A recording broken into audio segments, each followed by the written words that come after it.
SP news కి స్వాగతం. Bulletin లో ముందుగా హెడ్లైన్స్.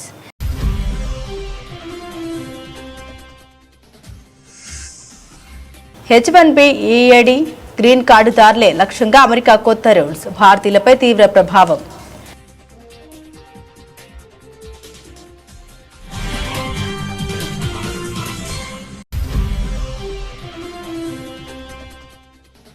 భారత్పై నోరు పారేసుకుంటున్న పాక్కు ఉపేంద్ర ద్వివేది గట్టి వార్నింగ్.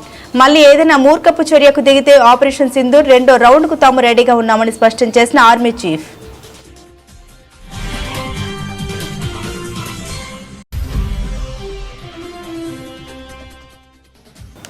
బీహార్లో ఫలితాలు ఎన్డీఏకు అనుకూలంగా ఉంటాయన్న అమిత్ షా. గత 20 ఏళ్లలో బీహార్లో పురోగతికి పునాది వేశామన్న కేంద్ర మంత్రి.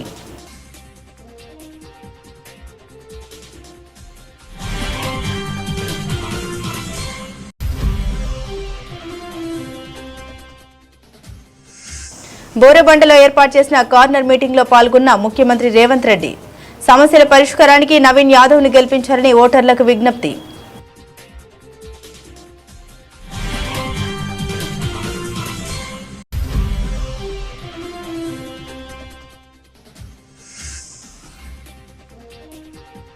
మణుగూరులో ఉద్రిక్తత, బీఆర్ఎస్ కార్యాలయంపై కాంగ్రెస్ కార్యకర్తల దాడి.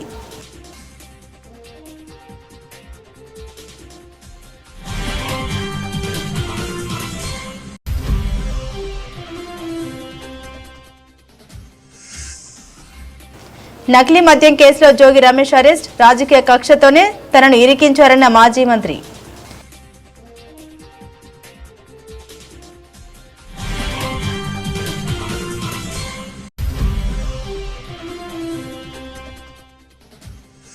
జూబ్లీహిల్స్ రహమత్ నగర్ లో కేటీఆర్ రోడ్ షో. అడ్డగోలు హామీలిచ్చి ప్రజల్ని పచ్చి మోసం చేశారని సీఎం రేవంత్ రెడ్డిపై మండిపడ్డ మాజీ మంత్రి.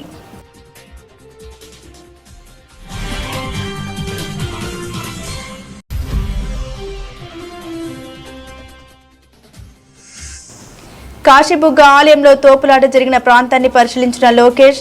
ప్రైవేటు ఆలయాలపై పర్యవేక్షణకు ప్రత్యేక కార్యాచరణ రూపొందిస్తామన్న మంత్రి.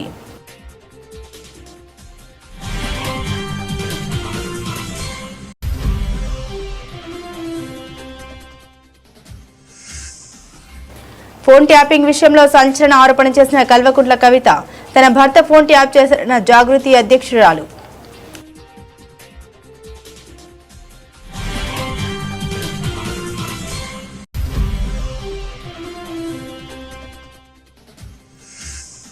కాశీబుగ్గ దుర్ఘటనకు ప్రభుత్వం బాధ్యత వహించాలి డిమాండ్ చేసిన మాజీ మంత్రి ధర్మాన ప్రసాదరావు.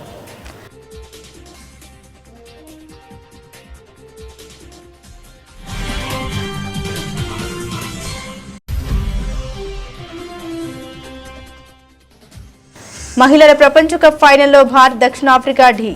ఫైనల్ మ్యాచ్ కు వర్షం ముప్పు, 63% ఛాన్స్.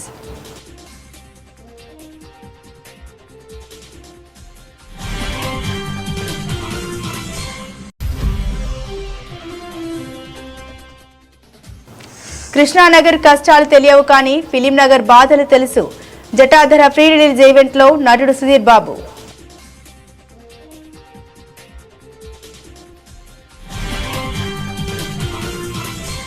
అమెరికా అధ్యక్షుడు డొనాల్డ్ ట్రంప్ రెండోసారి అధికారంలోకి వచ్చాక వలస విధానాలపై తగిన కఠిన వైఖరిని మరింత స్పష్టం చేస్తున్నారు. అమెరికన్ ఉద్యోగుల హక్కుల పరిరక్షణ పేరుతో ఆయన తీసుకుంటున్న వరుస నిర్ణయాలు అమెరికాలోని భారతీయ విద్యార్థులు, వృత్తి నిపుణులపై తీవ్ర ప్రభావాన్ని చూపుతున్నాయి. గత 2 నెలల్లో ట్రంప్ సర్కార్ ప్రవేశపెట్టిన 3 కీలక మార్పులు భారతీయ సమాజంలో ఆందోళన రేకెత్తిస్తున్నాయి. Employment authorization document automatic renewal ని రద్దు చేయడం, H1B వీసా ఫీజును భారీగా పెంచడం, గ్రీన్ కార్డుదారులకు పౌరసత్వ పరీక్షను కఠినతరం చేయడం వంటివి ఈ జాబితాలో ఉన్నాయి. ఎలాంటి ముందస్తు ప్రకటన లేకుండా department of homeland security October 30వ తేదీ నుండి ఈఏడీల ఆటోమేటిక్ రెన్యువల్ విధానాన్ని ఆకస్మికంగా నిలిపివేసింది. గతంలో ఈఏడీ రెన్యువల్ కోసం దరఖాస్తు చేసుకుంటే ఆ ప్రక్రియ పూర్తయ్యే వరకు పాత పర్మిట్ పైన ఉద్యోగం చేసుకునే వెసులుబాటు ఉండేది. కానీ కొత్త నిబంధన ప్రకారం ప్రతి రెన్యువల్ కు మళ్లీ కొత్తగా క్షుణ్ణంగా పరిశీలన జరిపాకే అనుమతి ఇస్తారు. ఆఫ్ఘనిస్తాన్తో ఉద్రిక్తత నేపథ్యంలో భారత్పై నోరు పారేసుకుంటున్న పాక్కు భారత army chief general Upendra Dwivedi గట్టి వార్నింగ్ ఇచ్చారు. పాక్ మళ్లీ ఏదైనా మూర్ఖపు చర్యకు దిగితే ఆపరేషన్ సింధూర్ రెండో రౌండ్కు తాము రెడీగా ఉన్నామని అన్నారు. ఆపరేషన్ సింధూర్ 2.0కు భారత సాయుధ దళాలు సిద్ధంగా ఉన్నాయి. ముగ్గురు స్నేహితులు త్రివిధ దళాధిపతులు సాయుధ దళాల్ని ముందుండి నడిపిస్తే మమ్మల్ని ఎవరూ ఎదుర్కోలేదని ఆయన తెలిపారు. మధ్యప్రదేశ్ రాష్ట్రం రేవా జిల్లాలోని సైనిక్ స్కూల్ను సందర్శించిన ఆయన ఈ హెచ్చరిక చేశారు. ఆపరేషన్ సింధూర్ ముగింపు ఎప్పుడో భారత్ తప్ప ఇతరులెవరూ నిర్ణయించలేరని కూడా తేల్చి చెప్పారు. పాక్ తగిన గుణపాఠం నేర్చుకుందని తాము భావించినప్పుడే ఆపరేషన్ సింధూర్ ముగుస్తుందని తెలిపారు. अभी रही बात कि आगे भविष्य में क्या होने वाला है, भविष्य के चैलेंजेस क्या आने वाले हैं, जिसको हम भूखा बोलते हैं. हिंदी में अगर बोलूं तो अस्थिरता, अनिश्चितता, जटिलता और अस्पष्टता. ये चार कुछ ऐसी चीज हैं, अगर आपको सिंपल वर्ड में बोलूं तो आगे आने वाले दिन कैसे होंगे उसके लिए आप और हम किम कर्तव्य विमूढ़. हमें पता नहीं कल कैसे आने वाला है. ट्रम्प जी आज क्या कर रहे हैं, मेरे ख्याल से ट्रम्प जी को भी नहीं पता होगा कल क्या करने जा रहे हैं. तो कहने का ये मतलब है कि चैलेंजेस इतनी जल्दी आ रहे हैं कि आप जब तक पुराने चैलेंज को पकड़ने की कोशिश करते हो नया चैलेंज सामने आ जाता है. और वही सुरक्षा चुनौतियां जो हैं हमारी सेना के सामने, चाहे वो सीमा पर, चाहे आतंकवाद हो, चाहे प्राकृतिक आपदा हो, या साइबर वॉरफेयर जो नया शुरू हुआ है, स्पेस वॉरफेयर, सैटेलाइट्स वगैरह जो नई चीजें शुरू हुई हैं, केमिकल, बायोलॉजिकल, रेडियोलॉजिकल जो नया शुरू हुआ है, और जो इंफॉर्मेशन वॉरफेयर, जिस तरह से अफवाहें फैलाई जाती हैं, जैसे आपने सुना था ऑफ सिंधूर में बोला कराची पे अटैक कर दिया गया है, तो बहुत ऐसी खबरें आई थी जो हमें भी खबर लगती थी कहां से आई, किसने किया है, हम ढूंढते रह जाते थे. बट कहने का ये मतलब है कि इन सब चैलेंजेस के दायरे में जब आपको थल, नभ, जल और तीनों में काम करना है. బీహార్ అసెంబ్లీ ఎన్నికల్లో ఎన్డీఏ కూటమి విజయం సాధిస్తోందని నితీష్ కుమార్ తమ ముఖ్యమంత్రి అభ్యర్థి అని కేంద్ర హోంశాఖ మంత్రి అమిత్ షా స్పష్టం చేశారు. ఎన్డీటీవీ నిర్వహించిన బీహార్ పవర్ ప్లే కాన్క్లేవ్ లో ఆయన మాట్లాడారు. రాజకీయ అవగాహన కలిగిన రాష్ట్రాల్లో బీహార్ ఒకటని అన్నారు. ఈ రాష్ట్ర అసెంబ్లీ ఎన్నికల ఫలితాలు ఎన్డీఏకు అనుకూలంగా ఉంటాయని ఆయన విశ్వాసం వ్యక్తం చేశారు. ఎన్నికల తేదీల్ని ప్రకటించక ముందే బూత్ స్థాయి నుండి పాట్నా వరకు అన్ని పార్టీలు ప్రచారం ప్రారంభించాయని తెలిపారు. గత 20 ఏళ్లలో బీహార్లో అభివృద్ధికి పునాది వేశామని ఆయన పేర్కొన్నారు. నితీష్ కుమార్ పాలనలో రాష్ట్రంలో శాంతి భద్రతలు మెరుగుపడ్డాయని ప్రజలందరూ చెబుతున్నారని అమిత్ షా అన్నారు. के नेता ने एक बयान दिया है कि हम बिहार को नंबर 1 बना देंगे. भाई तेजस्वी जी, आप बिहार को किस चीज में नंबर 1 बनाना चाहते हो? नीतीश जी ने बड़े प्रयास से 20 साल में कानून और व्यवस्था ठीक की है. क्या आप बिहार को फिर से अपराध में नंबर 1 बनाना चाहते हो? हत्या में नंबर 1 बनाना चाहते हो? फिरौती और अपहरण में नंबर 1 बनाना चाहते हो? लूट में नंबर 1 बनाना चाहते हो?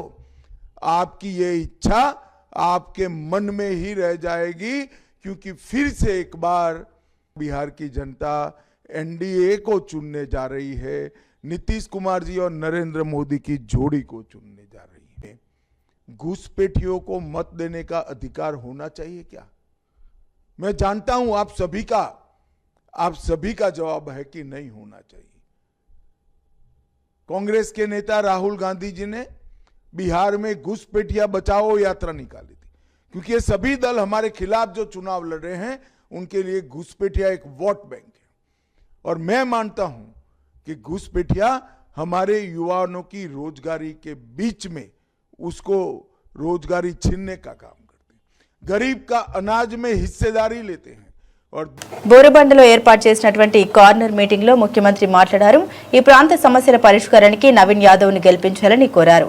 బీజేపీ, బీఆర్ఎస్ పార్టీలు కుమ్మక్కు రాజకీయాలు చేస్తున్నాయని విమర్శించారు. జూబ్లీహిల్స్ అసెంబ్లీ స్థానంలో 3 సార్లు బీఆర్ఎస్ పార్టీకి అవకాశం ఇచ్చారని, ఇప్పుడు కాంగ్రెస్ పార్టీకి ఒక్క అవకాశం ఇవ్వాలని ముఖ్యమంత్రి విజ్ఞప్తి చేశారు. ఈ ప్రాంత అభివృద్ధి బాధ్యతను తాను తీసుకుంటామని అన్నారు. ఇక్కడికి విజయోత్సవ ర్యాలీకి వస్తామని, పీజీఆర్ బోరబండగా నామకరణం చేస్తామని రేవంత్ రెడ్డి తెలిపారు. పీజీఆర్ విగ్రహాన్ని ఏర్పాటు చేసి సమస్యలు పరిష్కరిస్తామని హామీ ఇచ్చారు. జూబ్లీహిల్స్ ప్రాంతానికి అవసరమైన నిధులు ఇస్తామని తెలిపారు. మా బాబా చెప్తున్నారు, అన్న ఈ ప్రాంతంలో పీజేఆర్ గారికి ఎక్కువ మంది అభిమానులు ఉన్నారు. ఆనాడు పీజేఆర్ గారు వివిధ ప్రాంతాల నుంచి వచ్చిన వాళ్లకు ఈడ ఉండడానికి నిలువ నీడిచ్చిండు. ఈ బోరబండ చౌరస్తకు పీజేఆర్ బోరబండ చౌరస్తా పేరు పెట్టమని. తప్పకుండా విజయోత్సవ ర్యాలీకి మళ్ళా ఇక్కడికి వస్తాం. ఈ చౌరస్తకు పీజేఆర్ బోర్డ బండ చౌరస్తా అని పేరు పెట్టుడే కాదు, పీజేఆర్ విగ్రహాన్ని పెట్టించి మీ అభిమాన నాయకుడి విగ్రహాన్ని పెట్టించడానికి, ఈ ప్రాంత సమస్యల్ని పరిష్కరించడానికి నేను మళ్ళా మీ దగ్గరికి వస్తా. ఇవాళ వాళ్ళు ఎవ్వరు ఏం చేసినా, ఎన్ని ఓట్లు వేసినా మళ్ళీ దొంగకు దొరకకుండా పోతారు, తుపాకీ గుండుకు కూడా అందరూ. ఇవాళ కేవలం ఓట్లున్నాయని. భద్రాద్రి కొత్తగూడెం జిల్లా మనుగూరులో రాజకీయ వాతావరణం ఒక్కసారిగా వేడెక్కింది. స్థానిక భారత రాష్ట్ర సమితి పార్టీ కార్యాలయంపై కాంగ్రెస్ పార్టీ కార్యకర్తలు దాడికి పాల్పడడంతో అక్కడ తీవ్ర ఉద్రిక్తత చోటు చేసుకుంది. మనుగూరులోని బీఆర్ఎస్ కార్యాలయంలోకి ప్రవేశించిన కాంగ్రెస్ కార్యకర్తలు అక్కడి ఫర్నిచర్ను ధ్వంసం చేయడంతో పాటు నిప్పు పెట్టారు. అంతేకాకుండా కార్యాలయం ఆవరణంలో ఏర్పాటు చేసిన ఫ్లెక్సీలను, బ్యానర్లను చించివేశారు. ఈ ఘటనతో ఆ ప్రాంతంలో ఒక్కసారిగా ఉద్రిక్త వాతావరణం నెలకొంది. ప్రభుత్వానికి చెందిన స్థలంలో బీఆర్ఎస్ పార్టీ కార్యాలయాన్ని అక్రమంగా నిర్మించారని కాంగ్రెస్ నేతలు కొంతకాలంగా ఆరోపిస్తున్నారు. ఈ ఆరోపణ నేపథ్యంలోనే ఈ దాడి జరిగినట్లు తెలుస్తోంది. ఈ ఘటనతో ఇరు పార్టీల శ్రేణుల మధ్య ఘర్షణ వాతావరణం నెలకొంది. సమాచారం అందుకున్న పోలీసులు ఘటనా స్థలానికి చేరుకుని ఈ పరిస్థితిని అదుపులోకి తెచ్చే ప్రయత్నం చేస్తున్నారు.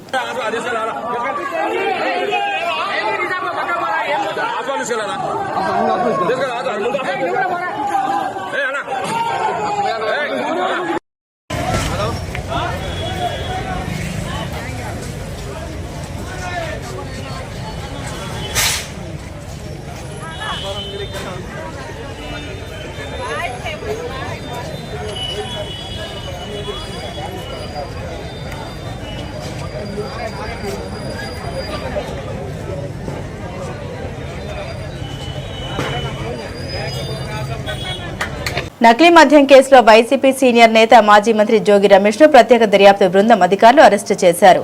కృష్ణా జిల్లా ఇబ్రహీంపట్నంలోని ఆయన నివాసంలో ఈరోజు ఉదయం నాటకీయ పరిణామాల మధ్య ఆయన్ను అదుపులోకి తీసుకున్నారు. ఈ అరెస్టు ఏపీ రాజకీయ వర్గాల్లో తీవ్ర కలకలం రేపింది.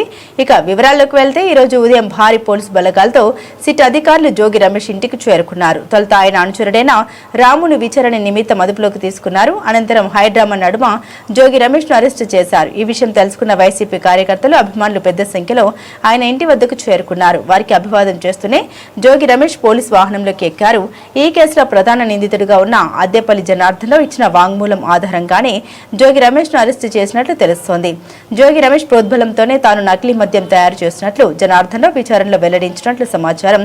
ఈ వాంగ్మూలాన్ని కీలక ఆధారంగా తీసుకుని సిట్ అధికారులు తదుపరి చర్యలు చేపట్టారు. అయితే ఈ ఆరోపణల్ని జోగి రమేష్ మొదటి నుండి ఖండిస్తున్నారు. ప్రభుత్వం తనపై రాజకీయ కక్ష సాధింపు చర్యలకు పాల్పడుతోందని, ఈ కేసుతో తనకు ఎలాంటి సంబంధం లేదని ఆయన గతంలోనే స్పష్టం చేశారు.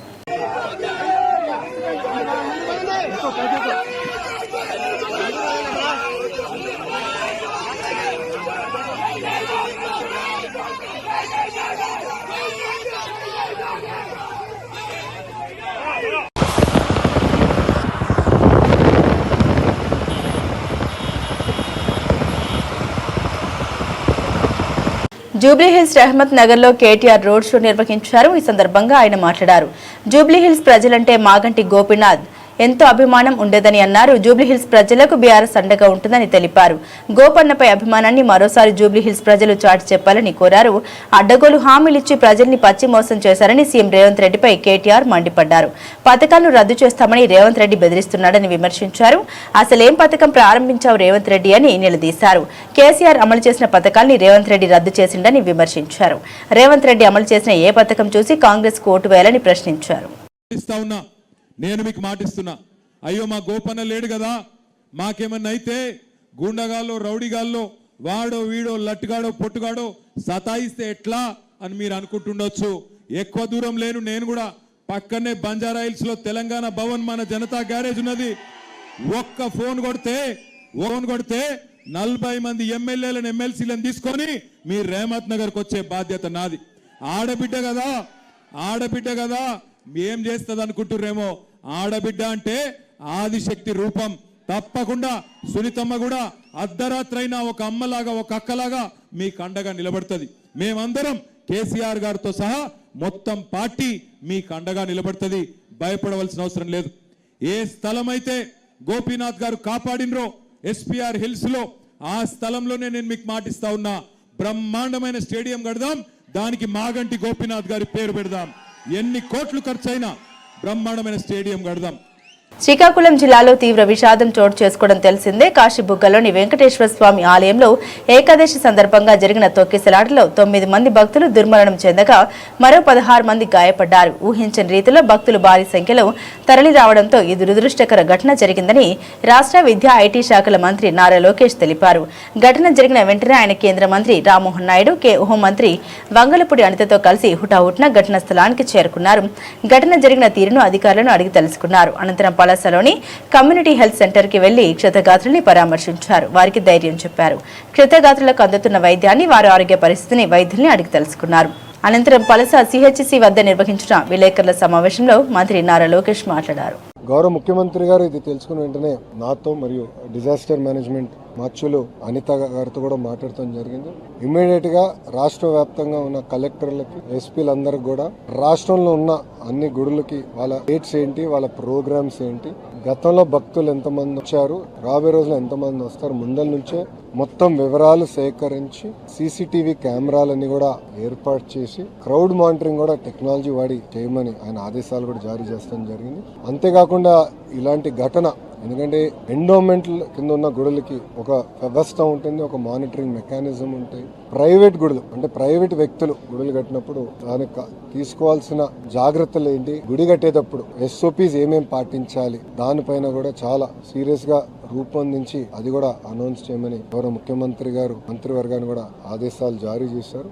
ఇది ప్రభుత్వం చాలా సీరియస్ గా తీసుకుంటున్నాం. అనుకోకుండా ఇంకో ఘటన జరిగింది. గౌరవ ముఖ్యమంత్రి గారు ఆయన ఎప్పటి నుంచో ఒక ప్రోగ్రామ్ ఉంది కనుక ఆ ప్రోగ్రామ్కి వెళ్ళొచ్చిన తర్వాత భవిష్యత్ కార్యాచరణ ఏంటి, ఎలా చేస్తే బాగుంటుంది అని కూడా అయితే చర్చించి ఆ గ్రూప్ ఆఫ్ మినిస్టర్స్ నిర్ణయాలు తీసుకుంటాం. బీఆర్ఎస్ ప్రభుత్వ హయాంలో చోటు చేసుకున్న ఫోన్ ట్యాపింగ్ వ్యవహారంపై తెలంగాణ జాగృతి అధ్యక్షురాలు కల్వకుంట్ల కవిత కీలక వ్యాఖ్యలు చేశారు.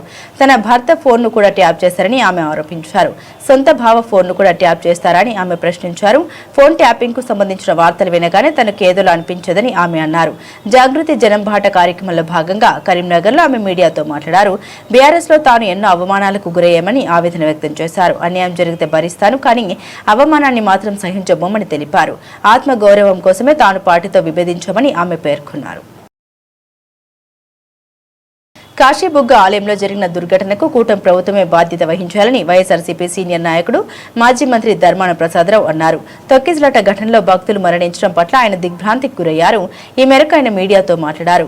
కాశీబుగ్గ తొక్కిసలాట్లో అమాయకులైన భక్తుల ప్రాణాలు కోల్పోయారు. ప్రభుత్వ యంత్రాంగం నిర్లక్ష్యంగా వ్యవహరించింది. దైవ దర్శనానికి ఇంత పెద్ద సంఖ్యలో వస్తున్నారని తెలియదా? ప్రతి ఏటా ఈ రోజున ఎక్కువ సంఖ్యలో భక్తులు వస్తారు కదా. ముందస్తు సమాచారం ఉన్నా పోలీసులు ఎందుకు భద్రత ఇవ్వలేదు? ఇది పూర్తిగా పాలనా వైఫల్యం. ఈ దుర్ఘటనకు ప్రభుత్వం బాధ్యత వహించాలి. గత అనుభవాల నుండి ప్రభుత్వాలు పాఠాలు నేర్చుకోలేదు. ఈ ఘటన మాజీ సీఎం వైఎస్ జగన్మోహన్ రెడ్డి తీవ్ర దిగ్భ్రాంతి వ్యక్తం చేశారు. ఈ ఘటనపై పూర్తి వివరాలు తెలియజేయాలని కోరారు అని ధర్మాన పేర్కొన్నారు. కార్యక్రమం కోసం తండోపతండాలుగా దేవాలయాలకు వస్తూ ఉంటారు. కొన్ని ముఖ్యమైన దేవాలయాల్లో భారీ ఎత్తున భక్తులు వచ్చేటువంటి సాంప్రదాయం ఉంది. రాష్ట్ర ప్రభుత్వం ఇట్లాంటి దేవాలయాల్ని వస్తున్నటువంటి రద్దీని దృష్టిలో పెట్టుకొని తగిన ఏర్పాట్లు చేయాల్సిన అవసరం ఉంది. దేవాలయం ప్రైవేటుదా ప్రభుత్వానిదా అన్న ప్రశ్న కాదు. ప్రజల ప్రాణాలు కాపాడాల్సినటువంటి బాధ్యత.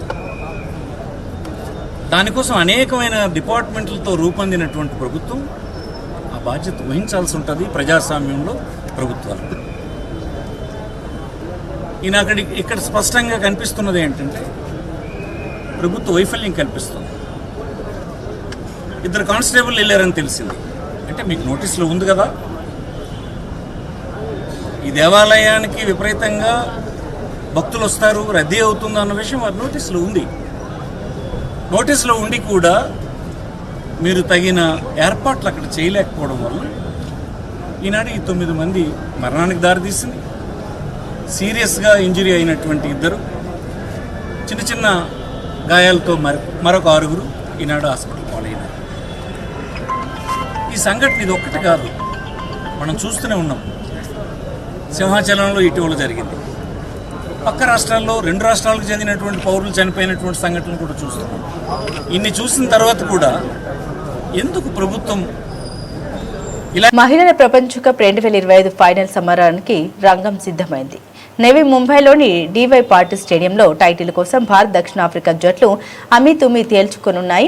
7 సార్లు ఛాంపియన్గా నిలిచిన ఆస్ట్రేలియాను సెమీస్లో మట్టి కర్పించి భారత్ ఫైనల్కు దూసుకొస్తే మరో బలమైన జట్టు ఇంగ్లాండ్పై గెలిచి దక్షిణాఫ్రికా తుది పోరుకు అర్హత సాధించింది. ఇరు జట్లు అద్భుతమైన ఫామ్లో ఉండడంతో ఈ మ్యాచ్ హోరాహోరీగా సాగడం ఖాయమని అందరూ భావిస్తున్నారు. అయితే ఈ కీలక పోరుకు వరుణుడు అడ్డంకిగా మారే సూచన స్పష్టంగా కనిపిస్తున్నాయి. ప్రముఖ వాతావరణ సంస్థ ఆక్యువెదర్ ప్రకారం ఈ రోజు నగరంలో 63% వర్షం పడే అవకాశం ఉంది. అలాగే 13% ఉరుములతో కూడిన జల్లులు పడొచ్చని అంచనా వేసింది. దీంతో మ్యాచ్కు పదే అంతరాయం కలిగే అవకాశం ఉందని ఆట సాఫీగా సాగడం కష్టమేనని తెలుస్తోంది. ఒకవేళ వర్షం కారణంగా మ్యాచ్ రద్దయితే పరిస్థితి ఏంటి, విజేతను ఎలా నిర్ణయిస్తారు అనే ఆసక్తి అందరిలోనూ నెలకొంది. ఇలాంటి పరిస్థితుల కోసం నిర్వాహకులు పక్కా ప్రణాళికతో సిద్ధంగా ఉన్నారు. ముందుగా నిర్దేశిత రోజున ఆదివారమే మ్యాచ్ను పూర్తి చేయడానికి అధికారులు అన్ని ప్రయత్నిస్తారు. అవసరమైతే ఓవర్లను కుదించి అయినా ఫలితం తేల్చేందుకు చూస్తారు. నిబంధన ప్రకారం ఫలితం తేలాలంటే ఇరు జట్లు కనీసం 20 ఓవర్ల చొప్పున ఆడాల్సి ఉంటుంది. ఒకవేళ ఆదివారం ఆట పూర్తిగా సాధ్యం కాకపోతే నవంబర్ 3న రిజర్వ్ డేను ఏర్పాటు చేశారు. అత్యంత అరుదైన సందర్భంలో రిజర్వ్ డే రోజు కూడా వర్షం పడి కనీసం 20 ఓవర్ల ఆట సాధ్యం కాకపోతే అప్పుడు ఇరు జట్లను సంయుక్త విజేతలుగా ప్రకటిస్తారు. ఈ సందర్భంలో ట్రోఫీని భారత్ దక్షిణాఫ్రికా జట్లు పంచుకుంటాయి. దీంతో ఈసారి ఒక్క విజేత కాకుండా 2 ఛాంపియన్లు ఉండే అవకాశం కూడా ఉంది.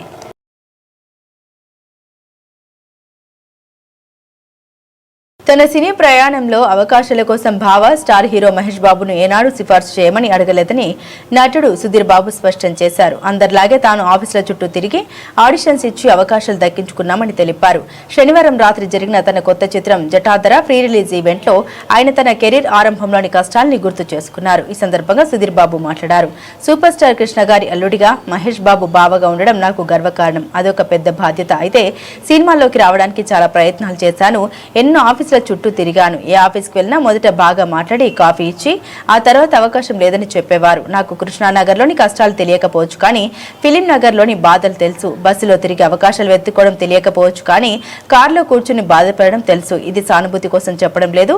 అలా చెప్పాలనుకుంటే నా మొదటి సినిమా సమయంలోనే చెప్పేవాడిని తెలిపారు. సో ప్రత్యేకంగా ఏది నేను అడ్వాంటేజ్ తీసుకోలేదు. So that's what it is. అంటే ఇప్పుడు ఫిలిం నగర్లో కష్టాలు నాకు తెలియకపోవచ్చు, కృష్ణానగర్లో కష్టాలు నాకు తెలియకపోవచ్చు కానీ ఫిలిం నగర్లో ఉండే బాధలు నాకు తెలుసు. ఒక పూట తిండి లేకపోవడం ఎలా ఉంటుందో నాకు తెలియకపోవచ్చు కానీ కళ్ళెదురుగా తిండి ఉండి నిరాశతో తినలేకపోవడం, ముద్ద దిగకపోవడం అది ఎలా ఉంటుందో నాకు తెలుసు. బస్సులో ట్రావెల్ చేసి నేను అవకాశాల కోసం తిరిగి ఉండకపోవచ్చు కానీ కారులో కూర్చొని ఎడడం ఏంటో నాకు తెలుసు. చాలా పెద్ద తప్పు చేసినట్టుగా ఫీల్ అవుతాను. కాకపోతే నేను ముందుండి ఒక స్పోర్ట్స్ పర్సన్ని ప్రయత్నించడమే నేర్పించారు. ఆగిపోవడం అనేది మా అమ్మగారు నాకు ఎప్పుడు నేర్పించలేదు, చెప్పలేదు కూడా. సో అట్లాగా కృష్ణ గారు అల్లుడు మహేష్ బాబు బావ లాగా నేను యాక్టింగ్లో ప్రయత్నాలు మొదలెట్టాను. మీకు తెలిసిన కొన్ని ప్రొడక్షన్స్ పేర్లు చెప్పండి. నేను ఖచ్చితంగా చెప్పగలను. వాళ్ళ ఆఫీస్ గేటు డెఫినెట్ గా టచ్ చేసి ఉంటాను. పీపుల్స్ మీడియా వాళ్ళే ఫస్ట్ నాకు వెళ్ళి కలవడం కూడా, అంటే లేటెస్ట్ స్టేజ్ లో. సో ఇందులో ఉంది, ప్రతి ఒక్కరు చేశారు కదా, ప్రతి ఒక్క ఆఫీస్కి వెళ్తారు కదా అని చెప్పి మీరు అందరూ అనుకుంటూ ఉండొచ్చు. డెఫినెట్ గా నేను కూడా అదే చేశాను. ఆడిషన్స్ ఇచ్చాను.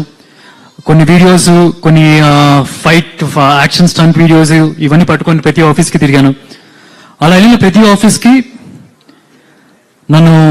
నాకు ఒక కుర్చీ వేసి మాట్లాడి ఒక కాఫీ ఇచ్చి దాంతో నో చెప్పేవాళ్ళు. అంటే పాపం కొందరికి ఆ మాత్రం కూడా రాదు, అంటే గేట్ దగ్గర నో చెప్తారేమో. నేను చెప్పాల్సింది ఏమనుకుంటున్నానంటే,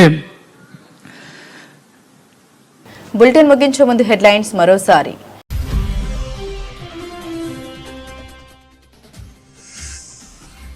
H1B EAD గ్రీన్ కార్డుదారులే లక్ష్యంగా అమెరికా కొత్త రూల్స్, భారతీయులపై తీవ్ర ప్రభావం.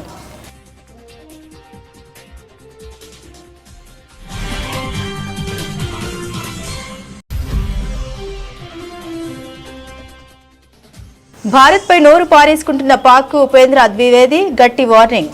మళ్లీ ఏదైనా మూర్ఖపు చర్యకు దిగితే ఆపరేషన్ సింధూర్ 2వ రౌండ్కు తాము రెడీగా ఉన్నామని స్పష్టం చేసిన ఆర్మీ చీఫ్.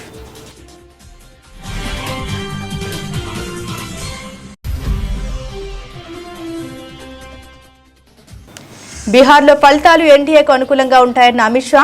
గత 20 ఏళ్లలో బీహార్లో పురోగతికి పునాది వేశామన్న కేంద్ర మంత్రి.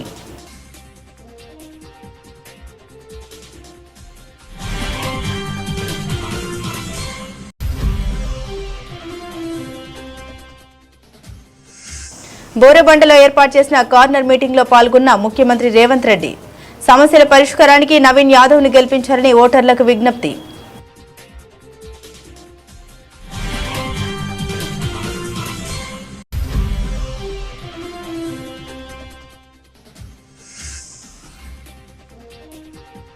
మణుగూరులో ఉద్రిక్తత, బీఆర్ఎస్ కార్యాలయంపై కాంగ్రెస్ కార్యకర్తల దాడి.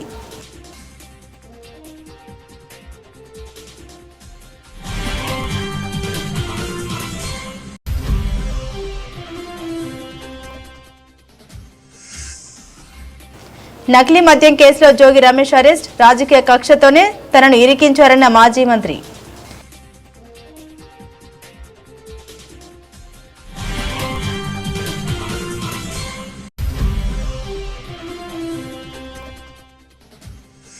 జూబ్లీహిల్స్ రహమత్ నగర్ లో కేటీఆర్ రోడ్ షో, అడ్డగోలు హామీలిచ్చి ప్రజల్ని పచ్చి మోసం చేశారని సీఎం రేవంత్ రెడ్డిపై మండిపడ్డ మాజీ మంత్రి.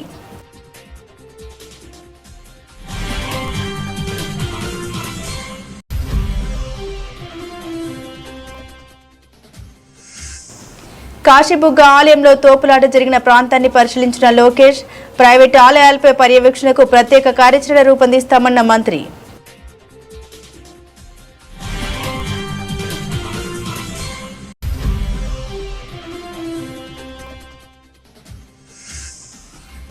ఫోన్ ట్యాపింగ్ విషయంలో సంచలన ఆరోపణ చేసిన కల్వకుంట్ల కవిత, తన భర్త ఫోన్ ట్యాప్ చేశారన్న జాగృతి అధ్యక్షురాలు.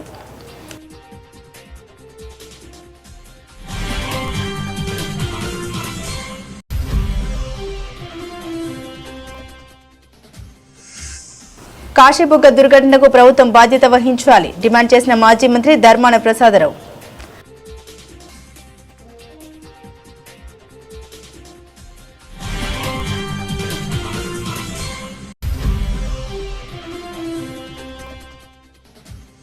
మహిళల ప్రపంచ కప్ ఫైనల్లో భారత్ దక్షిణాఫ్రికా ఢీ, ఫైనల్ మ్యాచ్ కు వర్షం ముప్పు, 63% ఛాన్స్.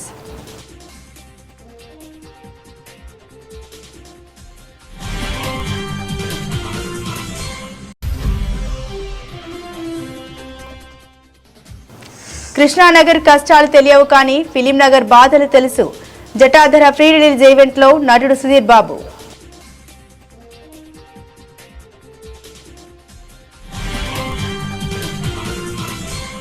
ఇవి బులెటిన్ లోని విశేషాలు. తిరిగి మరో బులెటిన్ తో మళ్ళీ కలుసుకుందాం. అంతవరకు సెలవు, నమస్కారం.